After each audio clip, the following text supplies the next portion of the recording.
Chega quer prioridade nas creches para filhos de pais que trabalham. Mas alguma coisa mais óbvia, mais lógica do que esta. Mas a esquerda não deixou que isto passasse. O PS, enquanto teve votos suficientes, não deixou que isto passasse. Porque dizia, isto é uma discriminação. Não, meus caros. É que os pais que estão empregados é que não podem ficar com os filhos. Qual é a parte que não entendem? O pai está empregado, a mãe está empregada, o filho fica com quem? A criança fica com quem? Com o vizinho. Agora, o pai está empregado, a mãe está desempregada, então vai meter o filho à creche e passa à frente dos pais que estão ambos empregados. Porquê? Porquê é que passa à frente? Porque também tem, não é por estar desempregado que tem menos direitos. Não se trata de direitos, trata-se de prioridades. Costa prometeu creches para toda a gente de borla. Toda a gente bateu palmas e ele ganhou as eleições com maioria absoluta. Esqueceu-se foi dizer que não havia creches nenhumas. É de borla, mas não há. Mas, caros, isto é do mais básico que há. A Costa fez isto dezenas de vezes e o povo não percebeu. Oferecer tudo a toda a gente, mas depois não há nada. Olha, a última que agora inventaram foi a dos passes de 20 euros. Passes de 20 euros. Toda a gente foi arranjar passes para pagar 20 euros. Depois não há lugar em comboio nenhum. Está tudo super lotado. É brutal, não é? Pois nós queremos realmente prioridades nas creches para os filhos dos pais que trabalham, porque os pais têm que trabalhar. E os filhos não podem ficar em casa sozinhos. Enquanto que, se um dos pais não trabalhar numa outra família, o outro pai, que está em casa, pode ficar com o filho. Olha, e se for à procura de emprego, também pode levar o filho, a não ser que seja um bebezinho. Mas pelo menos tem sempre uma oportunidade, porque está 24 horas, sobre 24, sem trabalhar. Tem mais tempo para tratar do filho do que tem dois pais, pai e mãe, que estejam a trabalhar. Na verdade, portanto, isto é completamente absurdo. Chega, quer prioridade nas creches para filhos de pais que trabalham, ponto final. Se trabalham, têm que ter onde deixar as crianças. Se não trabalham, paciência, podem ficar com eles em casa, não é? Mas será assim tão difícil perceber que os filhos dos pais que trabalham deviam ter prioridade no acesso às vagas, em vez de estarmos sempre a dar tudo aos coitadinhos de sempre que não querem fazer nada? Isto é mesmo um discurso à André Ventura. Eu, a 100% que apoio. Exatamente. Os desempregados têm tempo para ficar com os filhos. Quem está empregado está a ter que se desempregar. É o que está a acontecer com muita gente agora. Pessoas que têm que se desempregar para poderem ficar com os filhos. Não é para terem creches. Eu li depois para ter creches, mas é brincadeira. Têm que se desempregar para poder ficar com os filhos. Promessas socialeiras. É o mundo ao contrário. É o país ao contrário. Como o Chega se preocupa com os valores da família, identificar o nome de família das crianças é um gesto nobre e bonito. Tentaram agarrar esta onda, mas não lhes correu bem a ninguém. A começar pelo Presidente, na altura, o Presidente da Assembleia da República, em exercício, e agora o Presidente da Assembleia da República, mesmo, Aguiar Branco, veio dizer a mesma coisa, que mal tem dizer o António, o Manuel, o Joaquim e o Francisco. Se não estamos a identificá-los em lado nenhum, não é filho de ninguém, não é pai de ninguém, não mora em um determinado sítio, não está em tal cidade, foi o que fez André Ventura. A Sam, Ibrahim, Aziz, mas onde é que eles estão? Podem ser quaisquer tipo de crianças, portanto não houve qualquer tipo de identificação e correu mal a estes extrema-esquerdalhos todos. E eu digo Express Zero e a propaganda da extrema-esquerda. Claro que isto tem que ser no jornal mais comunista do mundo. Não é o Avante, não é o Avante, é o Expresso, que eu chamo Express Zero. Só traz comunas. O Expresso só dá a palavra, só dá a voz a comunas. O que não vale é que também ninguém lê aquilo. Portanto, fica tudo na mesma. Express Zero e a propaganda de extrema-esquerda, até fechar por falência.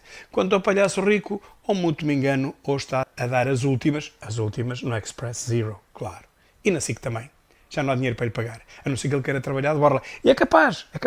Se o chamarem lá e disserem assim, olha, já mamaste muito, já mamaste aqui milhões, mas agora não há dinheiro.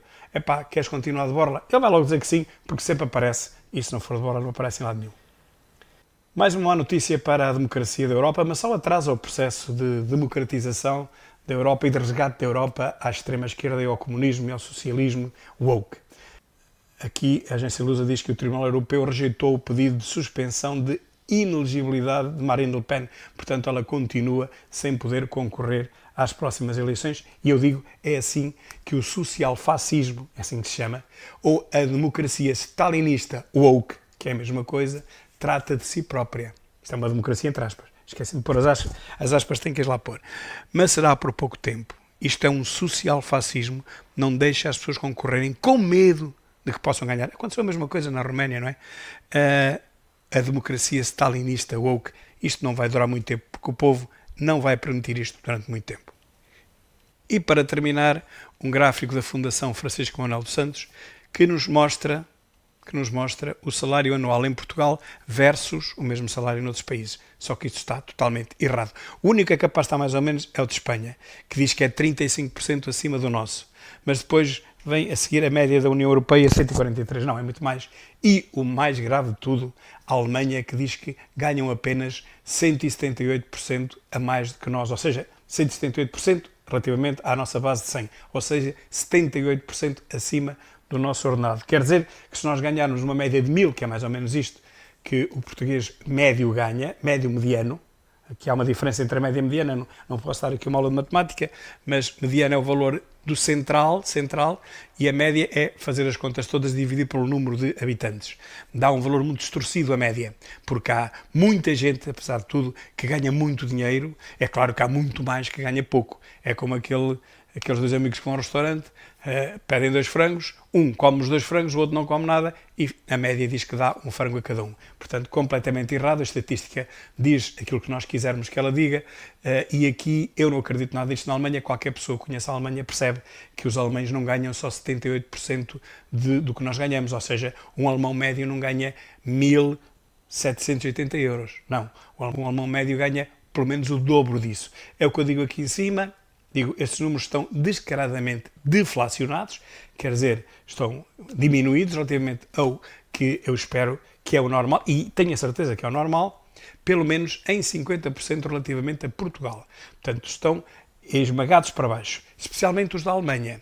Os da Alemanha, porque ninguém ganha menos na Alemanha do que 3.000 euros. Quem está na Alemanha, trabalhar lá, não é motoristas que vão daqui para lá e vir. Estou a dizer, um alemão médio na Alemanha ganha cerca de 3.000 euros, mesmo que não seja um operário muito especializado. Bom, se for um engenheiro, ou um médico, ou um arquiteto, pois isto ganha o dobro disso, à vontade. Mas um trabalhador, enfim, técnico, especializado, nunca ganha menos de 3.000 euros, enquanto em Portugal ganha 1.000. Portanto, a não ser que trabalhe na Auto Europa. Mas tirando essas grandes empresas que realmente pagam bem, a média é 1.000 euros. E, portanto, e na Suíça ainda pior. Na Suíça, um imigrante com apenas o 12º ano pode ganhar, logo de entrada, cerca de 4.000 euros. É claro, as casas lá também são muito caras. Cá também já são. Mas a comida é ao mesmo preço. As casas lá são muito caras, mas têm eletricidade, aquecimento, água, têm tudo incluído. Aquecimento, atenção. Nós aqui não temos nada, temos que pagar toda a parte. Portanto, a diferença até nem será tanta relativamente, pelo menos, às casas em Lisboa, que estão um horror. E depois tem que pagar toda a parte. Enquanto lá já está tudo incluído, ok? Pronto, não acredito nada nisto. E por isso, reparem, serviu para dizer o seguinte: quando manipulam nas TVs, ou tentam manipular o povo nas TVs, dizendo que estamos a crescer mais do que a Europa, porque crescemos 1%, enquanto a Europa cresce, por exemplo, 0,5%, isto é para rir. Porque basta olhar para aqui, embora este gráfico esteja deflacionado, para perceber que 1% de 100 fica 101. Se for 1% da Alemanha, que é 1.780, é 1,78. Ok? Portanto, cada vez, mesmo a crescer o mesmo, e mesmo a crescer máximo, mas com uma base muito menor, que é o nosso caso de Portugal, que é aqui o primeiro, o azulzinho, Portugal tinha que crescer o dobro da Alemanha, e mais do que o dobro na realidade, tinha que crescer o dobro da Alemanha para manter a distância. Não era para se aproximar, era para manter. Mas não crescemos o dobro da Alemanha. Portanto, o que acontece é que cada ano que passa, nós estamos mais longe da Alemanha, tanto no PIB no total, como o PIB per capita, dividido pelo número de pessoas. Portanto, aquilo que nós produzimos. A Alemanha tem um PIB que é 16 vezes superior ao nosso. Ok? Portanto, nós tínhamos que crescer muito mais do que a Alemanha para conseguirmos ir-nos aproximando da Alemanha. O que acontece é que a Alemanha, em cada 16 anos, dá-nos mais uma volta de avanço em termos de PIB bruto. Quer dizer, ganha um Portugal a cada 16 anos, em termos de riqueza. E nós perdemos mais uma volta que a Alemanha nos dá de avanço. Já expliquei isto em vários vídeos, portanto não vale a pena continuar aqui, mas se precisarem, eu até posso continuar aqui e explicar-vos novamente, com outros exemplos, porque é que crescer 2% sobre 100, que é a nossa base, é menos do que crescer 1% sobre 1000. ok? 1% sobre 1000 dá 10. 2% sobre 100, que parece que é o dobro, 2% é o dobro de 1%, mas como a base é 100, só dá 2. Ou seja, Portugal cresce 2 e a Alemanha ou a Suíça crescem 10. Estamos sempre cada vez mais longe, porque não vos dizem que este rácio 2% sobre que é. E é sobre a base, o nosso PIB, que é muito pequenino. Portanto, nós tínhamos que crescer talvez 4, 5, 6% para, ao fim de meia dúzia de anos, nos aproximarmos um pouco dos outros, que podem crescer muito menos, porque a sua base é muito maior do que a nossa. Um grande abraço, meus caros, e até amanhã, se Deus quiser.